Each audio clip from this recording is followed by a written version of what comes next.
God. Ano ba nangyari sa akin nung sa Chroma Music Festival? So, ang daming nangyari dun sa Manila, men. Naalala ko may nag-aaway pa dahil lang sa tubig. Nag-aaway dahil sa tubig, grabe. This is my vlog for today. So, it's my first time na mag-vlog ako sa Facebook at sa YouTube. Lalagay ko din to sa YouTube, so hintayin nyo na lang. So, comment down below. Comment kayo guys ha, para malaman ko din ano mga reaction nyo sa akin tungkol sa mga vines ko. Ito guys, ito yung nakakatawa kasi hindi ko alam bakit ko ginawang question yun. Yung question ko kasi is, smile if you want to have sex with me. Smile if you want to have sex with me. Alam ko na talaga na maraming rejection yun. Alam ko talaga yun. Sino bang babae, di ba? Bibigyan mo ng papel, smile if you want to have sex with me.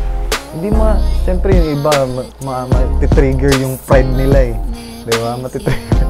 Siyempre, tanga na. Maganda ako, gaganon yun ng babae. Siyempre, ayaw din naman nila. Iniisip ng mga lalaki na sobrang easy to get sila. So, magpapadimmer-dimmer sila.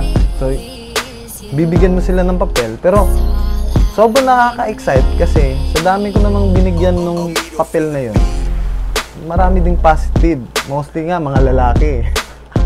Actually guys, hindi ko alam yung pinagagawa ko dun.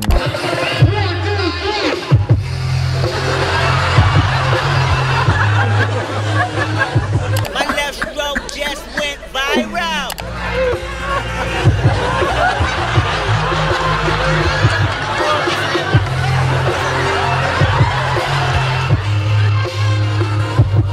I'm glad that na-succeed naman yung yung ginawa ko. So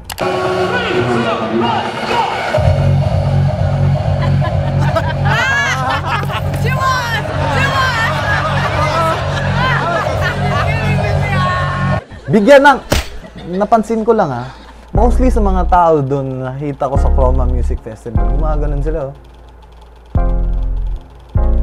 Hindi ko alam anong ibig sabihin nun. So, hindi ko alam ano ba yun. Kasi yung mata nila, yung isang eyelid, parang mata ko guys.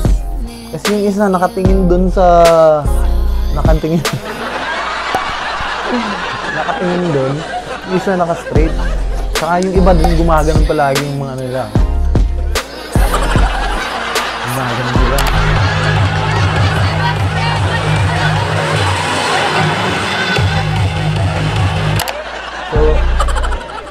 Ganun. So guys, hindi ko talaga alam kung anong ibig sabihin ng ganun. Hindi ko alam kung lasing ba yun. Kasi ako ilang beses na ako naging lasing eh. Ilang beses na ako. Pero hindi naman ako gumaganon eh. Gumaganon ba kayo?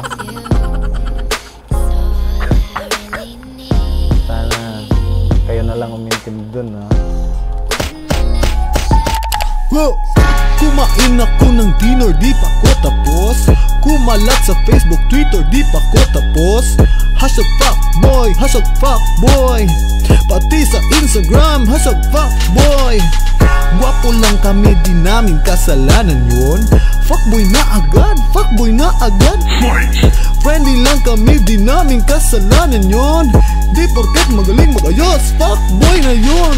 Legit nyo naman mag-joke, parang walang alam. Wala na ba kayong alam na mas malala pa dyan? Fuck girl nyo rin.